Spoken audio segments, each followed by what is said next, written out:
Manny was going to let me up here or not. Senator, you won't get one of those for a long time. Well, thank you for that very nice and generous introduction. It's nice to be here with all of you again, and welcome back to the nation's capital. As I always remind everybody, this is not reality. This is kind of like visiting Disneyland. But it's a fun place to come, but the important thing to remember is this isn't real, the real world. The real world is places like San Antonio, where, as you know, I grew up, and as you heard, and where I first ran for elected office, practiced law, and which we still call home. And I like to think I'm the #1 Spurs fan that happens to work in Washington, D.C., but live now in Austin, Texas. It's great to see Mayor Cisneros and so many of you, Charlie Gonzalez, and so many friends. Joe Cryer told me to be sure to mention the federal courthouse. He said all you need is cash, right? Only $10 million, right? Is that what you said, Joe? So I've done that. I've checked that box. Well, welcome back. We do have a new Congress, the 114th Congress, and you may wonder, what does that mean? And I'll attempt to decipher a little bit of that for you.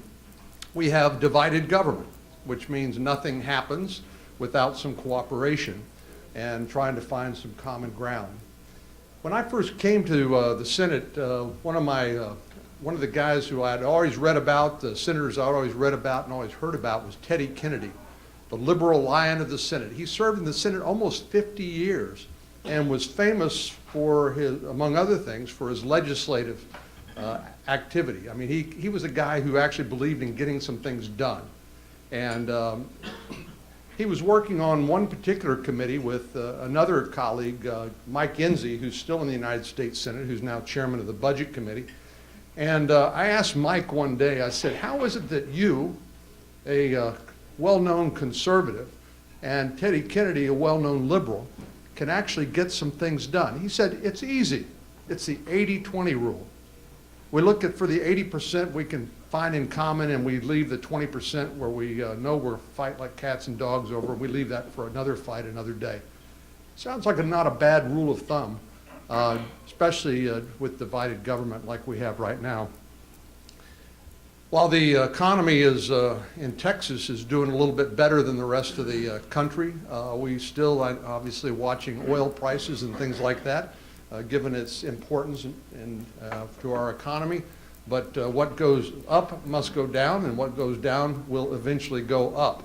And there's not much we can do about it. But it is great that thanks to the private sector, not necessarily the government, and the innovation and the entrepreneurship in our oil and gas industry, we've got a great opportunity not only to produce more energy here in Texas and in the United States, but import it from safe sources like our friends in Canada.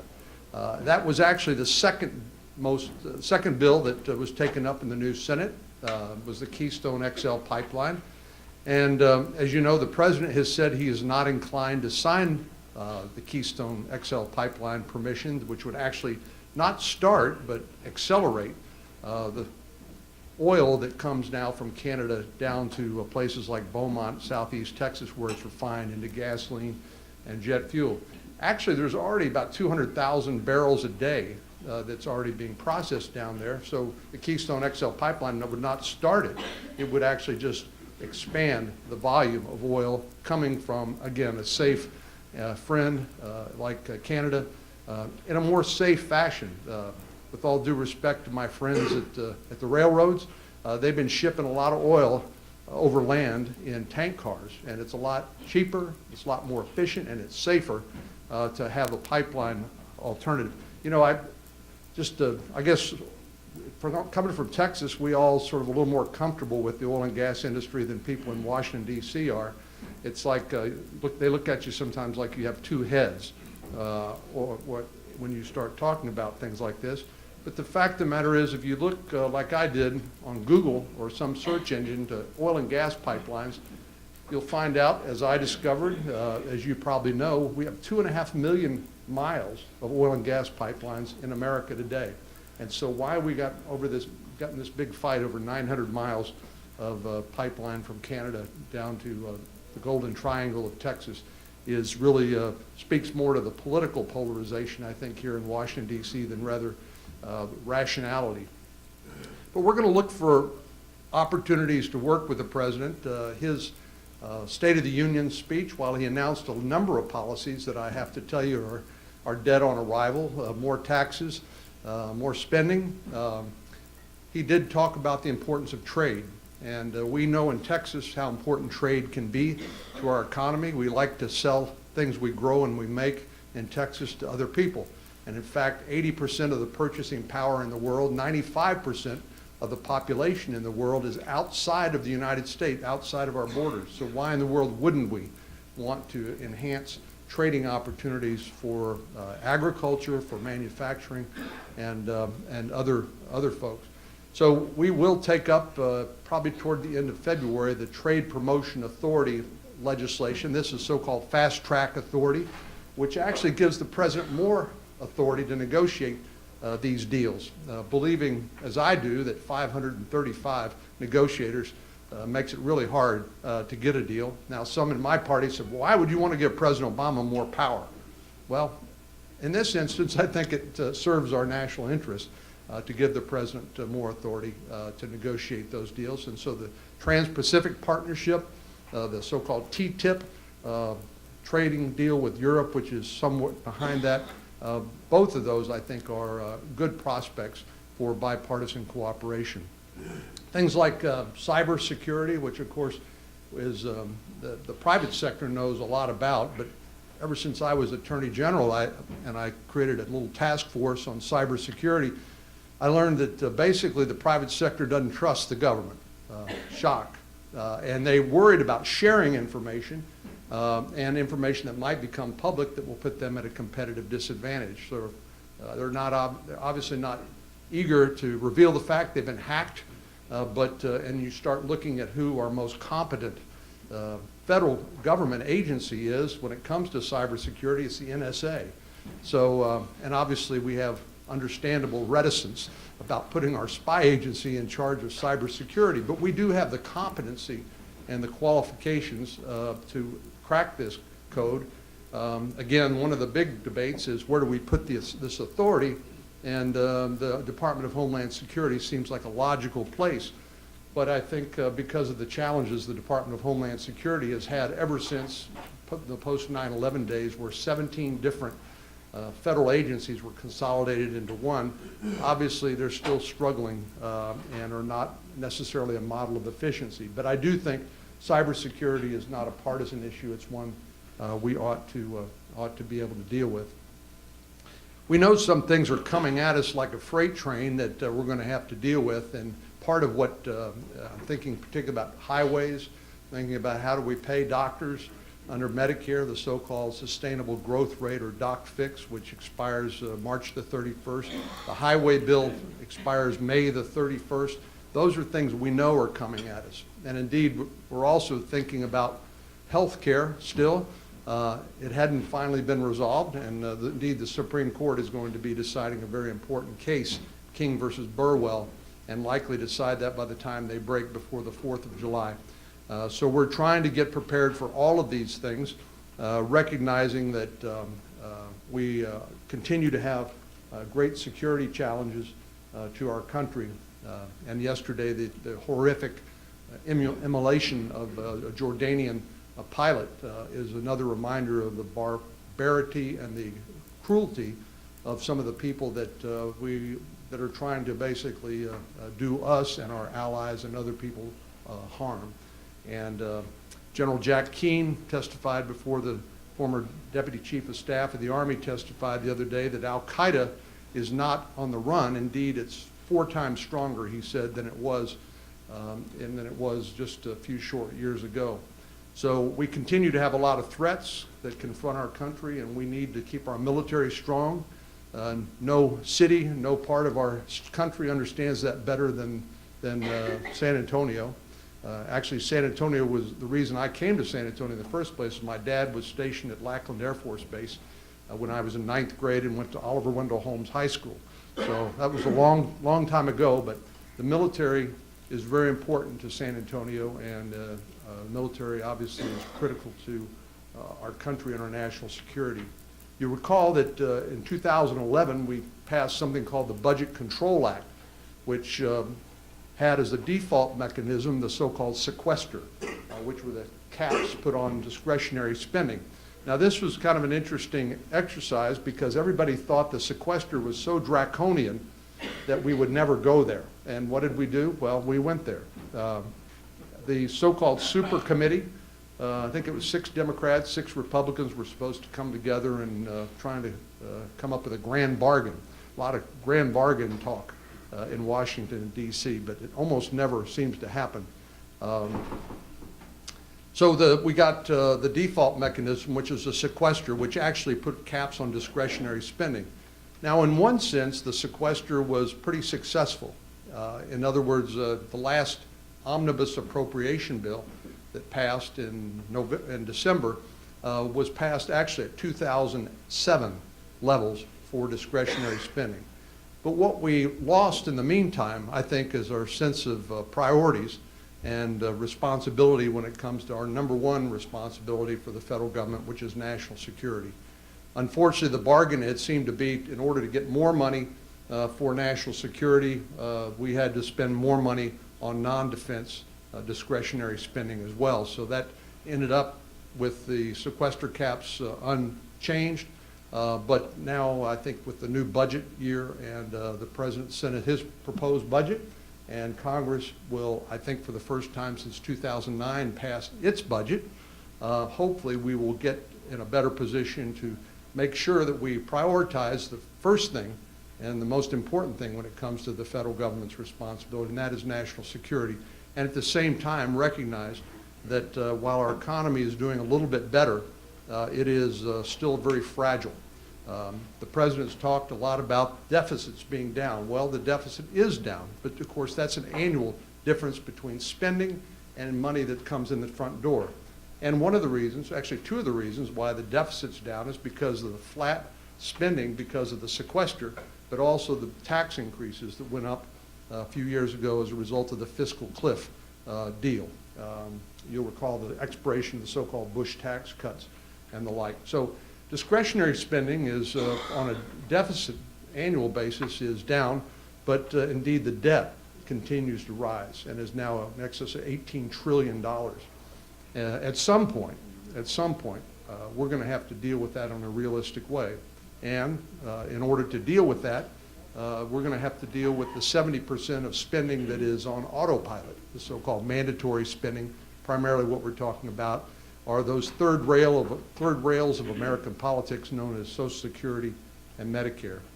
The fact of the matter is, though, that we really don't have much of an option. If we're going to save Medicare and Social Security for future generations, we're going to have to do something about both of them. And fortunately, thanks to modern medicine, and we are all living much longer and much productive much longer than we were even in a previous generation. And we are going to have to deal with that reality in terms of our entitlement programs like Medicare and Social Security.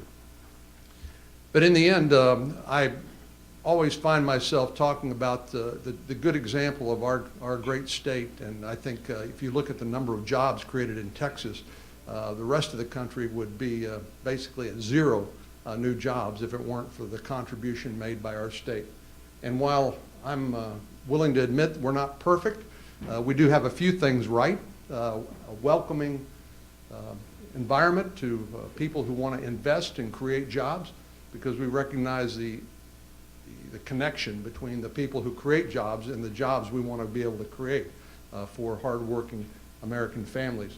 And that means we have to keep our tax system rational. We have to keep our regulatory regime rational, which and all of which continue to plague us nationally at the national level with taxes, more regulation, and sometimes I wonder whether the message that we send to the job creator is one of hostility rather than open arms and how can we make your job easier. In Texas, I think we've taken the approach that if you're somebody who wants to create jobs and invest in our state, then we welcome you.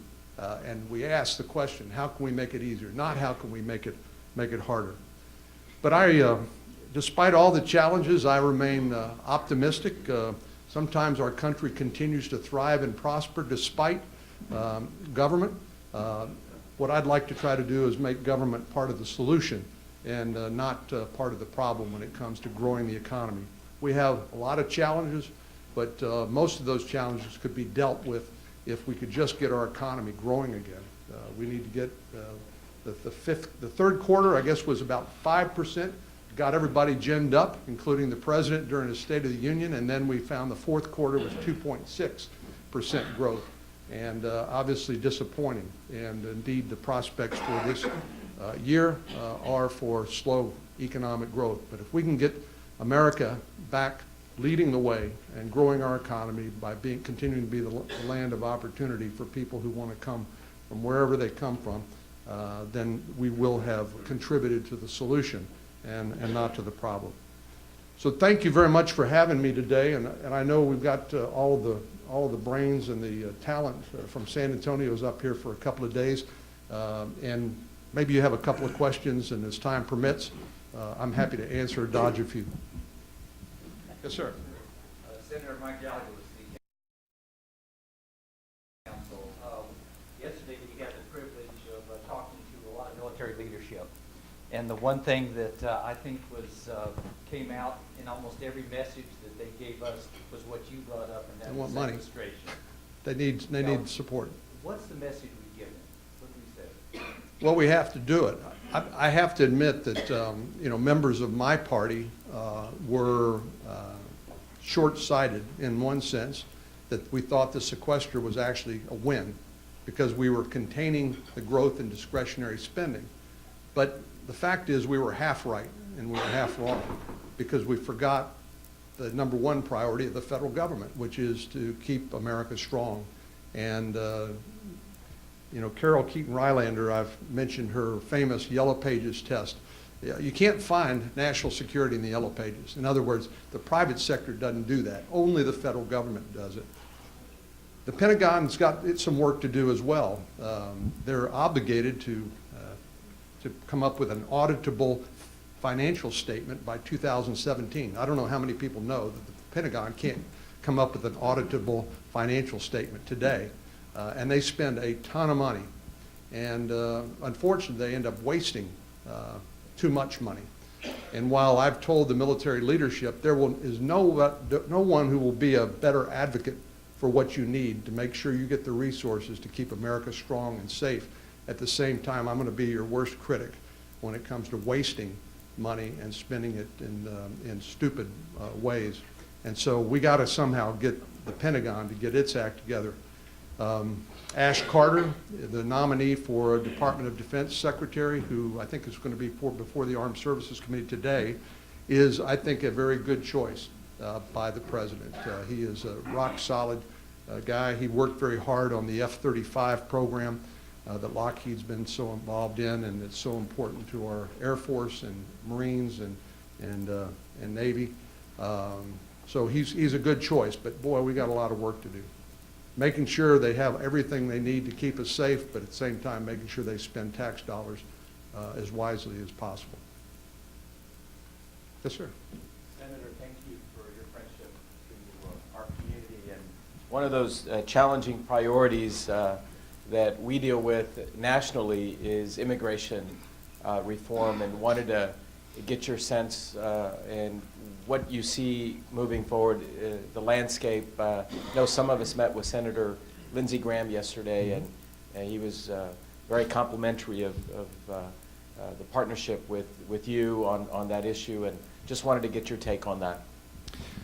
Well, as you know, immigration is not without its controversy, and what I'd like to do, though, is separate two things. One is our admiration and respect for people who are striving for a better life and for the American dream. To me, there's no politics, there shouldn't be any politics over those immigrants and their aspirations. As a matter of fact, we all, at some place in our family history, came from somewhere else, pretty much.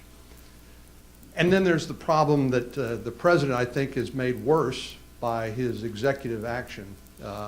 And that really has, in the words of a number of political leaders, poisoned the well and made it harder. And as you can see, a number of folks on the Republican side, not literally, but almost figuratively, had their hair on fire on this issue because they just think the president exceeded his constitutional authority. And I happen to be one of those that believes the president did exceed his constitutional authority.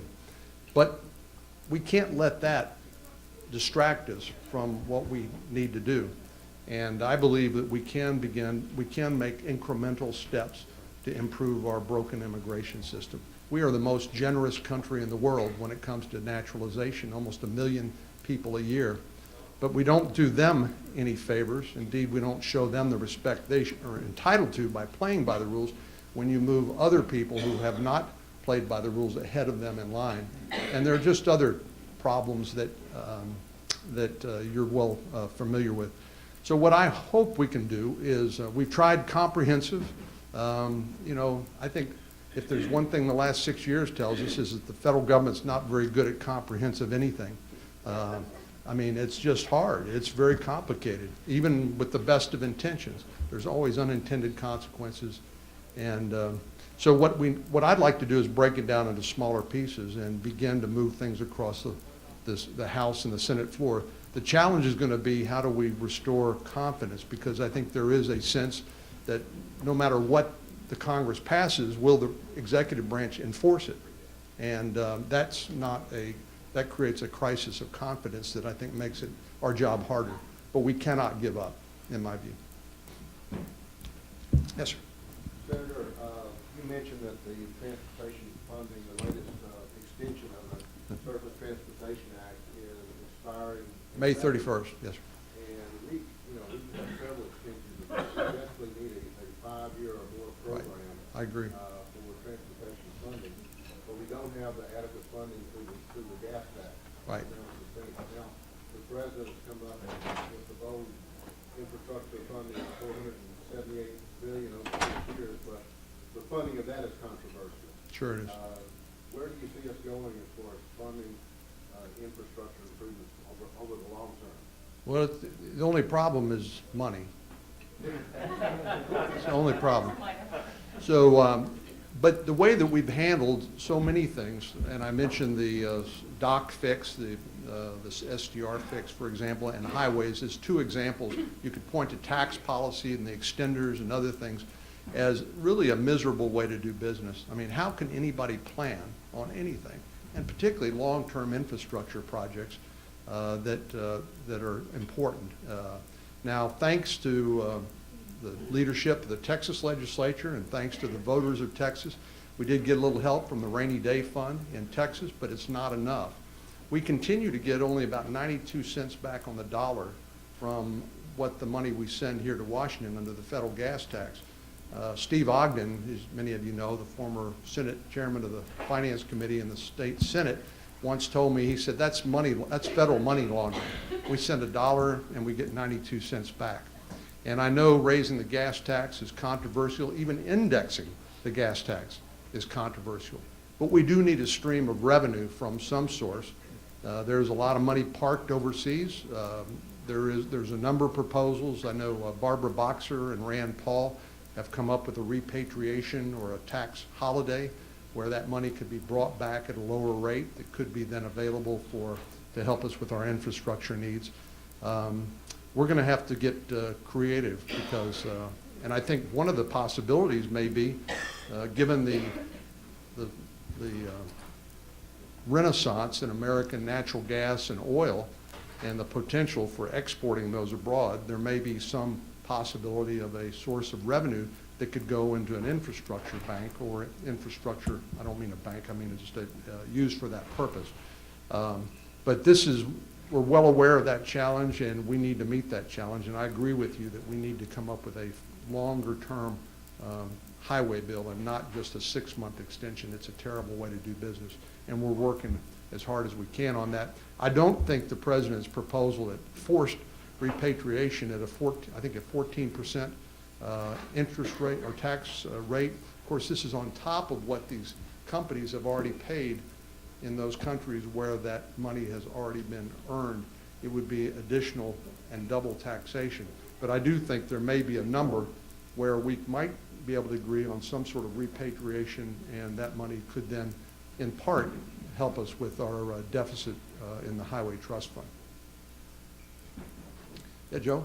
John, I wanted to follow up on this federal courthouse thing. As a former district judge in Supreme Court judge, nobody knows better than you the importance of a modern, technologically up-to-date facility. Our federal courthouse, as you will know, was built for a hemisphere almost 50 years ago. Right. The city has identified the real estate.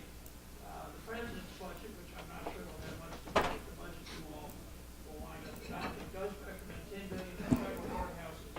Generally, I think ours, I'm looking for something in the city here that costs about $130, $150 million bucks. So we'd be grateful for you and your team helping us move this thing forward so we can get a modern, technologically 21st century courthouse to speed up justice in our neck of the woods. As you know, our courthouse handles a disproportionate number of issues, cross-border issues coming up from South Texas. So we bear a heavier load than many courthouses around the country. I'm happy to help, and you're exactly right. The caseloads for our federal courts, because of our proximity to the border and other reasons, is huge multiples of other courts in the country. We're happy to help.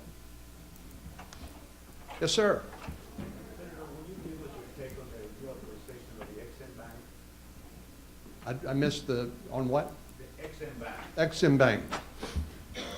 Well, the Ex-Im Bank has gotten controversial, and I'm not exactly sure why. I think maybe like the Keystone XL pipeline, it's become a political football, and most people don't really necessarily understand the way it works, and the fact that it doesn't really even cost taxpayers any money. But I think Jeb Hinserling in the House is going to play a key role, and I would encourage you, if you're concerned about the Ex-Im Bank, to focus your efforts on him. But I think in large part what members of Congress would benefit from is a continued educational campaign, because I think a lot of what people think they know about it isn't necessarily factually true. And you know, I would hope that at least we ought to operate with the facts and not based on some preconceived notion about what it is and what it isn't. The argument about by some of the critics is that it's really crony capitalism is sort of their favorite way of pigeonholing the Ex-Im Bank. And so I would encourage you all to continue your educational efforts with Congress, so at least we're operating from the same set of facts. Yes, sir. Senator, I've been asked surreptitiously by Chairman of the Brooks City-based Board, Manny Felice. Surreptitiously, huh? The EB5 bill that you sponsored, and wanted to know if they still had your shepherding and support. Yeah, I think EB5 is a good program, and certainly support that. We ought to encourage people who've got, want to make investments in our city and our state and our nation to come, and if they don't come to our country, they'll go someplace else where people will take their money. On behalf of Manny Felice, I thank you. You're welcome. Well, thank you all very much.